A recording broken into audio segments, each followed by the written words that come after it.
Okay, it's a quick firing test of the modified eggshell eliminator and firing. Alright.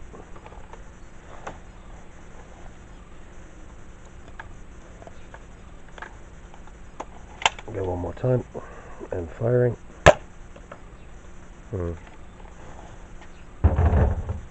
Now the shed is a little over 35 feet from here, so that's running a bit shorter than I'd like. Just to give a quick example, this is a fire strike, and all I've done is I've taken the air restrictor out. So again, same place, firing. That'll easily clear 40 feet. That shotgun, currently no good, going to need to redo it. Alright, so I was going to use this video as a means to show off what I'd done to the Eliminator, but as you saw, it's not performing, so I'm going to need to crack it open again and put it right. So yeah, great fun. If it can be outranged by a fire strike, even though it is firing both, that's, but 30 feet is nothing, so I'd rather get it a bit more. So we're going to, well, I'll crack it open and I'll show you.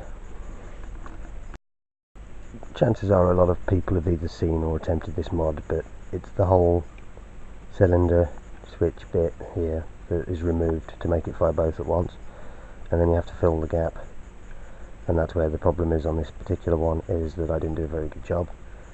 There's also a hell of a lot of dead space, but there ain't a lot you can do about that without shortening it all, so I want to improve the seal across from the plunger to the actual barrels, and also take out the dart posts. Because the air restrictors just pop out, but the dart posts are causing a bit of a problem with the darts, so we'll sort that out. So that's the main trick today, is to get a better seal, slightly larger piece from there to there, which will mean dremeling out part of the shell for it to fit, but there is plenty of room in there, and there's only one piece of shell, this section just here, which we're going to have to dremel out slightly, so nothing too horrendous. As for the spring upgrade, it's the stock spring with the blaster, and then the rear spring from a deploy, so the part that makes the actual shoulder stock pop out, you just trim the one end off, and that fits over quite snugly and works quite well in terms of increasing the power. So that should work, as again, it's just the seal here that's the problem. Right, dremeling time. So just real quick, in attempting to remove my previous attempt, I've actually broken the plunger tube, so that'll get epoxied up.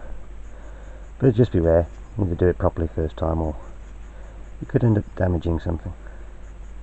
Oh well, crack on. Okay, so we're done replacing this and dremeling all the insides out, and the bit of pipe is actually the iron sight off a deploy, or a deploy if you will.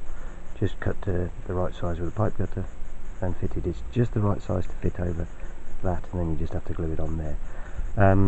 If you're not aware, with this blaster, the end comes off here and the air restrictors are in there, so that just pulls off, and then you can take the air restrictors out. And then I've taken a 12mm drill bit from behind and just drilled out the dart posts and cleaned it all up a little bit. So that's, I mean, you could use a 1732 if you wanted to brass it, but I only had a 12mm on hand just to tidy it up and just take the dart posts out and hopefully give a slightly better fit.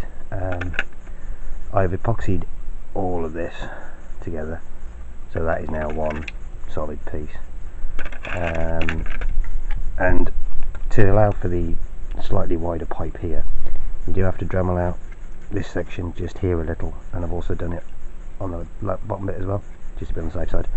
You still need to leave enough there so that the plunger doesn't move, but you need to allow for the slightly wider fit of this bit of pipe. So alright, I'll bolt it all back together again, and then we'll give it another test fire.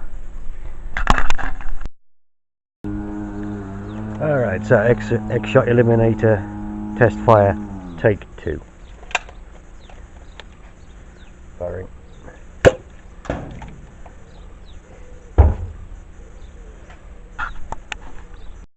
And a second time, firing. So that's definitely better.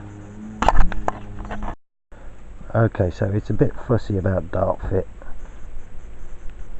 and hopefully if I ever do find another deploy at a car boot, I'll bang a third spring in the back just to give it a bit more poke. At the minute it's a little disappointing, but firing two at once, it's not too shabby. I like leaving orange pieces on, just to, you know, yes, it might have bright pink splodges on it, but it's just better to have the orange tip on, especially when you're painting something up to look relatively realistic, which you don't really want. So yeah, it's a bit fussy on darts, as I say. I have tried boring the ends out a little bit with a file, and maybe when I get some newer darts it'll probably work a bit better, but that's down the line. And you know, 40 feet, 2 darts at once, it's not bad. So total price for this so far, the actual blaster itself cost me about £2 from a charity shop, and then the deploy was about £2 from a car boot, but that came with a 10-round mag as well, which I wanted. I also wanted the shell for the deploy for another one, so that's good. Again, if I can find another deploy and a car boot, hopefully that'll be about £2 or £3, so that'll be another couple of quid. And then the paint has literally pretty much all been bought from the pound shop, so the different colours. I think the most expensive bit of paint I had was the can of lacquer or clear coat, whatever you want to call it, but that's serving me for several blasters, but that was about £6 or £7. So you know, if you haven't got much money, you can definitely do it. It's just finding the right bit.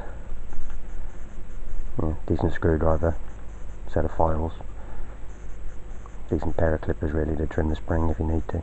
Yeah, there's not much to this. Right, see you next time.